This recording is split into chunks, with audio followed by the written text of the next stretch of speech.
Hi guys, போன வீடியோவில் நம்ம வந்து லிஸ்ட்டில் வந்து எப்படி நம்ம இண்டெக்ஸிங், ஸ்லைசிங் அண்ட் ஸ்ட்ரைடிங் கான்செப்ட்ஸ்லாம் யூஸ் பண்ணலாம். ஸ்லைசிங்கை வச்சு நீங்கள் வந்து எப்படி வந்து வேல்யூ இன்சர்ட் பண்ணலாம் அப்படிங்கிற மாதிரிலாம் வந்து பார்த்தோம்.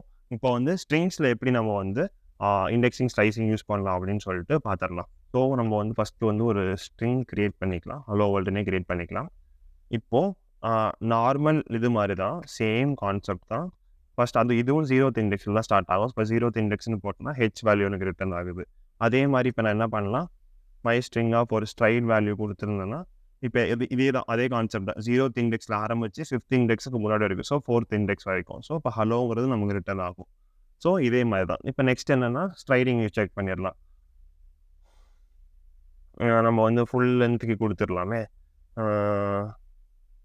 ஸோ ஃபஸ்ட் என்ன பண்ணுது, ஹெச், எல், ஓ, டபிள்யூ, ஆர், டி வந்துருச்சு. பிகாஸ் ஸ்பேஸும் ஒரு கேரக்டரை கன்சிடர் பண்ணுறதுனால. ஸோ இதுவும் நம்ம பார்த்துட்டோம். இப்போ வந்து ஸ்ட்ரிங் எப்படி ரிவர்ஸ் பண்ணலாம் அதையும் பார்த்துடலாமா. My string of colon -1 colon அர்த்தம்னா ஸ்டார்டிங் இண்டெக்ஸ், ஸ்டார்டிங்லேருந்து எண்டு வரைக்கும். ஸோ நம்ம வந்து ஒரு ஸ்ட்ரிங்கை மொத்தமாகவே ரிவர்ஸ் பண்ணிடுச்சு. அதுவும் நம்ம வந்து இப்போ பார்த்தாச்சு. இப்போ என்ன பண்ணலாம், இதை வந்து ஒரு வேல்யூ வந்து சேஞ்ச் பண்ண முடியும். சேஞ்ச் பண்ணுறது பார்ப்போம். ஸோ இப்போ நான் வந்து இங்கே வந்து ஹெச்சுக்கு பதிலாக சரி கேபிட்டல் ஹெச்னு கொடுக்கணும்னு வச்சுப்போம். ஆனால் எரர் த்ரோ பண்ணும். ஏன்னா ஸ்ட்ரிங் வந்து இம்யூட்டபிள் டைப், டப்பிள் மாதிரி. ஸோ ஒரு பர்டிகுலர் ஸ்ட்ரிங் வேல்யூ, ஒரு ஸ்ட்ரிங் கிரியேட் பண்ணிட்டு அதோட பர்டிகுலர் வேல்யூவை நீங்கள் இண்டெக்ஸிங் வச்சோ இல்லை ஸ்லைசிங் வச்சோ மாற்ற முடியாது. ஆனால் வந்து அந்த ஸ்ட்ரிங்குக்கு நீங்கள் வேறு வேல்யூ கொடுக்கலாம். ஃபார் எக்ஸாம்பிள் மை ஸ்ட்ரிங்லேயே நான் வந்து இப்போ வந்து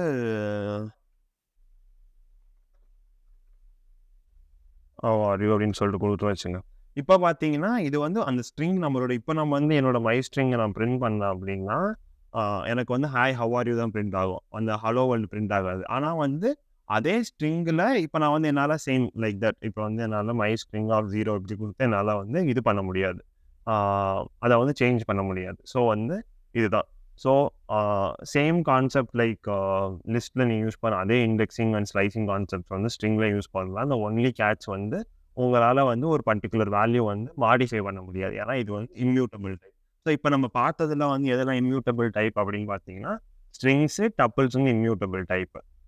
உங்களோட செட்டு, லிஸ்ட்டு, டிக்ஷனரிலாம் வந்து மியூட்டபிள் டைப். ஏன்னா அது வந்து ஒரு செட்டை நீங்கள் கிரியேட் பண்ணதுக்கப்புறமோ இல்லை ஒரு லிஸ்ட்டோ டிக்ஷனரி கிரியேட் பண்ணதுக்கப்புறம் அதில் நீங்கள் எலமெண்ட்டை ஆட் பண்ணலாம், ரிமூவ் பண்ணிக்கலாம். ஸோ அதனால் வந்து அதெல்லாம் மியூட்டபிள் டைப்ஸ். ஸோ இப்போ உங்களுக்கு இந்த மியூட்டபிள்ங்கிற கான்செப்ட்ஸ் வந்து புரிஞ்சிருக்கும்னு நினைக்கிறேன். நெக்ஸ்ட் வந்து நம்ம வந்து கண்டிஷனல் ஸ்டேட்மெண்ட்ஸ்ன்னு சொல்லிட்டு ஒன்று இருக்குது. அதை பற்றி வந்து பார்க்கலாம். Okay guys, bye, see you in the next one.